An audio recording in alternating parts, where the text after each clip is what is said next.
और middle east में America और ईरान का बीच तनाव लगातार जारी है, पूरी तरह से इकोनॉमिक और फेयर में तब्दील होता दिख रहा है। बम, बारूद, मिसाइलों और हवाई बमबारी से ईरान में तबाही मचाने के बाद अमेरिकी राष्ट्रपति डोनाल्ड ट्रंप अब शिया मुल्क को आर्थिक तौर पर बर्बाद करने पर तुले हुए हैं। देखिए रिपोर्ट।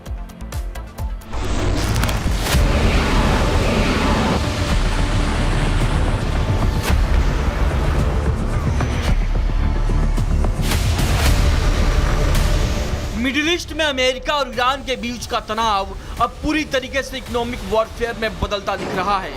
बम, बारूद, मिसाइलों और हवाई बमबारी से ईरान में तबाही मचाने के बाद अमेरिकी राष्ट्रपति डोनाल्ड ट्रंप अब शिया मुल्क को आर्थिक तौर पर बर्बाद करने पर तुले हैं, जिसको लेकर एक तरफ तो अमेरिकी सेना ने अरब सागर में ईरान के खिलाफ नाकेबंदी कर रखी है, वहीं ट्रंप प्रशासन ने ईरान के खिलाफ कड़े प्रतिबंधों का ऐलान किया है। साथ ही ईरान से किसी भी तरह का ट्रेड या हमदर्दी रखने वाले दुनिया के देशों को भी खामियाजा भुगतने की चेतावनी दी है।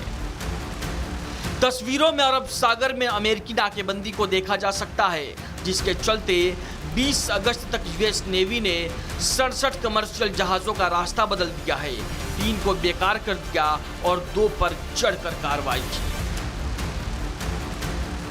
वहीं पर आर्थिक नाकेबंदी को और मजबूत करते हुए ट्रंप ने ईरान के लिए वित्तीय और व्यावसायिक रास्तों को तुरंत बंद करने की मांग की। इस कदम को आर्थिक डीडे बताते हुए ट्रंप ने सहयोगियों से आग्रह किया कि वे ईरान के खतरे को अलग थलग करने और उसे हराने के लिए अमेरिका का साथ दें। ट्रंप ने चेतावनी दी, आज मैं ये घोषणा कर रहा हूं कि जो भी देश अपने वित्तीय संस्थानों, व्यवसायों, हवाई अड्डों या सरकारी संस्थाओं को ईरान को किसी भी तरह की जीवन रेखा प्रदान करने की अनुमति देगा, उसे खुद भारी आर्थिक नतीजों का सामना करना पड़ेगा।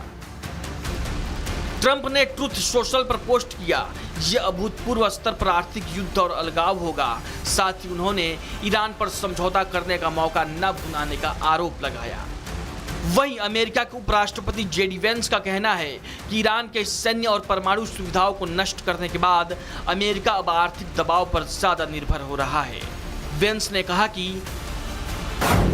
हम अब एक ऐसे नए चरण में हैं जहां हमारे पास सबसे असरदार हथियार उन पर आर्थिक दबाव डालना है। वहीं अमेरिका के वित्त मंत्री स्कॉट बेसेंट ने दुनिया भर के देशों को चेतावनी देते हुए एक्स पर लिखा कि तेहरान के साथ कोई भी बचा खुचा संबंध किसी भी देश की आर्थिक बर्बादी को तेज करेगा, चाहे वो संबंध जानबूझकर बनाया गया हो या जानबूझकर नजरअंदाज किया गया हो। अमेरिका की ओर से ईरान पर लगाए जा रहे आर्थिक प्रतिबंध और दुनिया भर के देशों को कारोबार से रोकने के अमेरिकी कदम के बाद दुनिया में एक बार फिर से तेल की कीमतों में आग लगनी शुरू हो गई है। अमेरिका के तमाम दावों और दबावों के बावजूद ईरान ने स्ट्रेट ऑफ हॉर्मुज को बंद कर रखा है। ऐसे में पूरे विश्व में तेल की कीमतों में एक बार फिर से इजाफा होना तय माना जा रहा है। Bureau report, Republic Bharat.